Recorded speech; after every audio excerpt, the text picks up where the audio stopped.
crianças, bom dia. Hoje é dia 6/11/2020. Nossa matéria é História, tá? Vamos falar sobre os governos de Jânio Quadros e João Goulart, de 1960 a 1964, ok? Então vamos lá. Bom, esses governos desses presidentes, João Quadros e João Goulart, foi marcada por inúmera disputa política no campo de ideias, tá? Bom, o primeiro ficou na presidência por apenas 7 meses e o segundo por 3 anos, tá? Bom, mas grande parte teve o seu poder limitado pelo parlamento, tá? Esse que ficou 3 anos. Então vamos lá entender isso. A eleição para a presidência. Bom, o governo Juscelino Kubitschek entrou em contradição no Brasil. Enquanto o Brasil crescia economicamente, a população ficava prejudicada, né? Então tinha essa contradição. Bom, agora quando Jânio Quadros apareceu na política, ele foi uma figura que rompia com esses padrões estabelecidos por Juscelino Kubitschek, tá? Ele era de personalidade, falava de forma simplificada, grosseira e usava sátiras, né? Fazia gracinhas, vamos dizer assim. Ou seja, então ele era tudo completamente oposto do outro presidente, tá? Bom, na disputa eleitoral, Jânio Quadros, ele fez comícios, que eram shows não chegava a ser show, mas era tipo um pronunciamento das suas propostas, tá? Bom, então ele tentava moralizar o país. Ele queria governar para os pobres, tá? E acabar com a corrupção. Tanto é que o símbolo da sua campanha era uma vassoura, que a intenção era dar aquela ideia de varrer a corrupção, tá? Bom, ele, sem um candidato forte, né? Ele teve por ser um candidato forte, ele teve inúmeros votos naquele momento, tá? Bom, Jânio Quadros foi eleito, ou melhor, esse que eu acabei de falar, desculpa, vamos retornar. Jânio Quadros, ele foi eleito nesse momento por maior número de votos. Então, naquela época, as eleições eram independentes, totalmente diferente de hoje em dia. Então, você podia escolher um presidente de um partido e o vice do outro partido, tá bom? Bom, então, Jânio Quadros, ele era completamente o oposto, né? E quem ficou sendo o vice foi João Goulart, que apoiava os trabalhadores durante a sua longa carreira política, ficou apoiando eles. Crianças, perdoem os fogos, é porque tá tendo um show de um político aqui perto da minha casa, tá? Seguindo. O governo de Jânio Quadros, de 1961. Ele tomou sua posse em janeiro de 1961, tá? E logo se mostrou um presidente conservador e autoritário. Ele reprimia com violência as pessoas que iam contra o seu governo, a greve dos trabalhadores, tá? Ele criou uma política que reduziu os gastos públicos, também desvalorizou a moeda daquela época, e aí dificultou muito os empréstimos dos empresários, tá? Resumindo, ele praticamente prejudicou o país, né? Aí começou a ter uma popularidade baixa, né? Entrou numa crise econômica e dificultou a vida dos trabalhadores e dos empresários.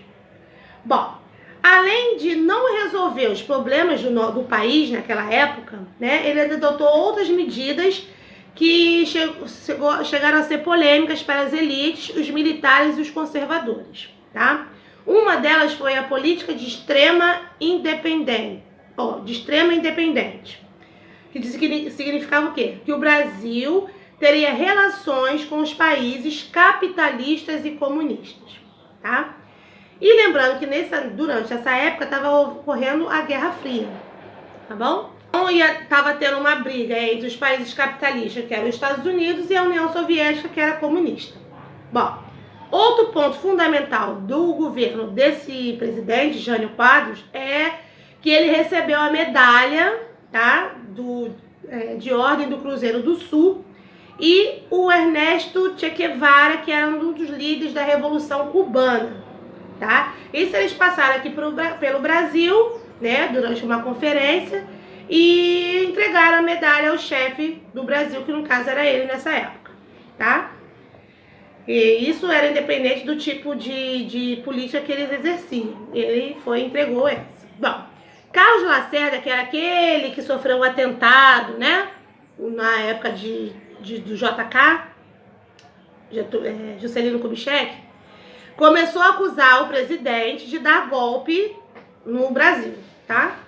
Aí as Forças Armadas também mostraram uma opinião contrária, né, à atitude do presidente na mudança da política. Aí Jânio Quadros se viu um homem impulsivo, se mostrava um homem impulsivo, tá? De impulso, agir de impulso. Aí no dia 24 de agosto de 1961, o que ele aconteceu? Ele foi e renunciou à presidência, né? E deu para o seu vice.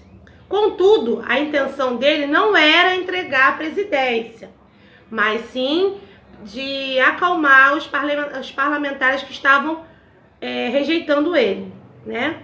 Mas aí a sua renúncia à presidência não foi bem visto pelos grupos, então ele acabou tendo que sair realmente. Bom, uma observação, crianças. Ele anunciou a renúncia da presidência, mas a intenção dele não era sair, mas sim que os parlamentares rejeitassem essa renúncia e ele continuasse, tá? Vamos deixando bem claro.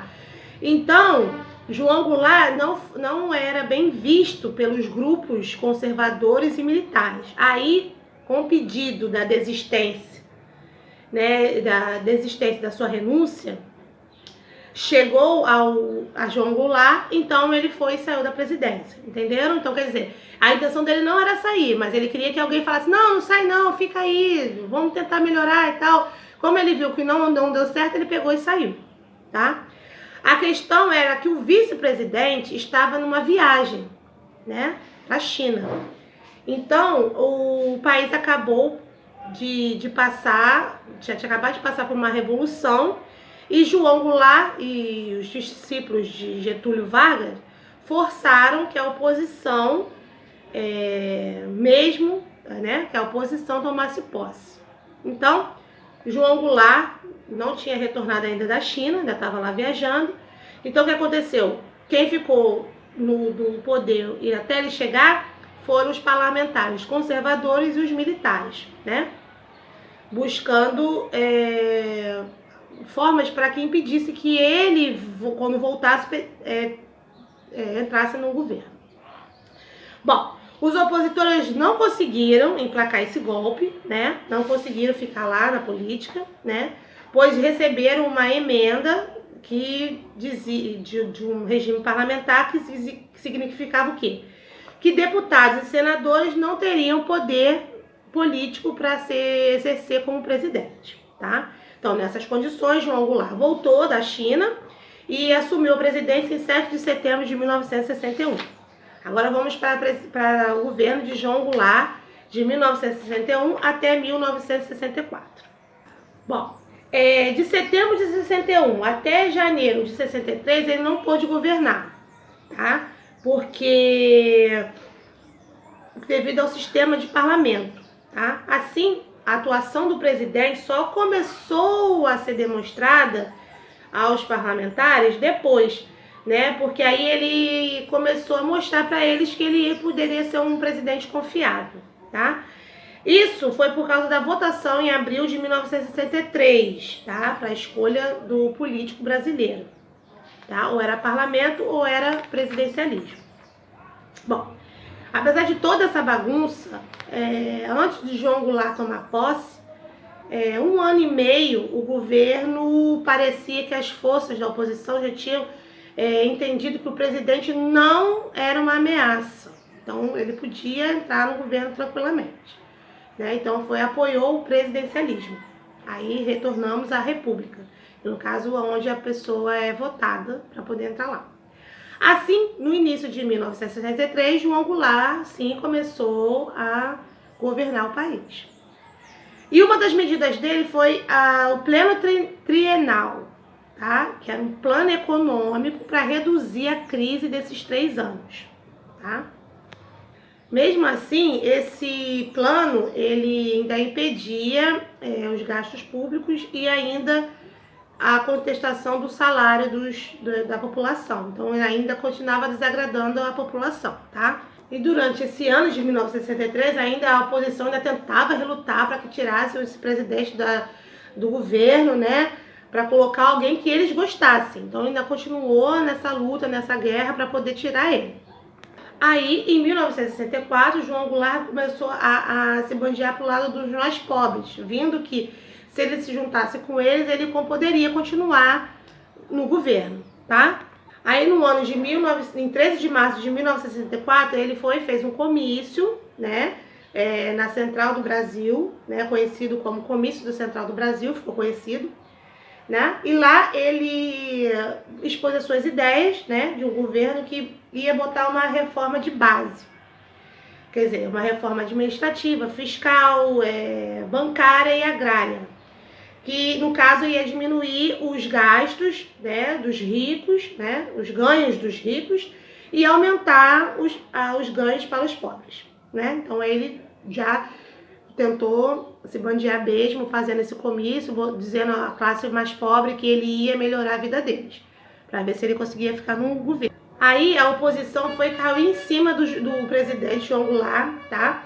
Ele foi junto com a elite econômica, né, os grandões, mais os militares, começaram a fazer manifestações, medidas, colocando em rádio, revista, tudo contra esse presidente. E uma das maiores manifestações contra ele foi a Marcha da Família com Deus pela Liberdade, tá? Que aconteceu em São Paulo. E depois foi espalhando pelos outros estados. E isso levou a greves, né, que deram consequências ruins para o Brasil, que nós vamos ver na próxima aula, que aí nós vamos falar sobre a ditadura militar, tá? Nosso exercício da página 31 a 32. Número 1. Qual o sistema de governo implantado para a posse de João Goulart? 2. Cite 2 características do governo de Jânio Quadros.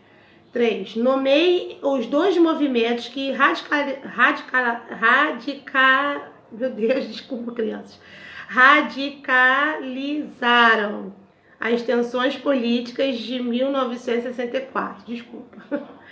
4. Qual era o símbolo da campanha eleitoral de Jânio Quadros? E justifique. 5. O que foi o plano trienal? 6. Explique a importância do comício da Central do Brasil para a política brasileira. E 7. Analise a renúncia de Jânio Quadros do poder e a posse de João Goulart. 8. Senhores membros do Congresso Nacional, o amadurecimento da democracia brasileira está a exigir que nossas instituições políticas se fundem na maioria do povo e que o corpo eleitoral, raiz da legitimidade de todos os mandatos, seja a própria nação.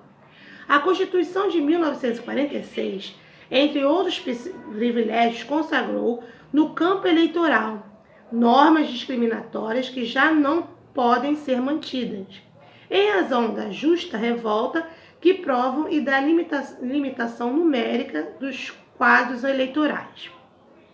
O trecho acima foi retirado da mensagem que o presidente João Goulart encaminhou ao Congresso Nacional na abertura do ano de 1964, em que anuncia suas reformas de base. Dentre as reformas dele, que você viu nessa aula, qual se relaciona melhor com o texto? Depois reflita se atualmente precisamos de uma reforma dessas e qual seria a sua sugestão. Bom, essa é a nossa aula. Qualquer dúvida, pode perguntar, que a tia está aqui para ensinar vocês. Um beijo e até a próxima aula.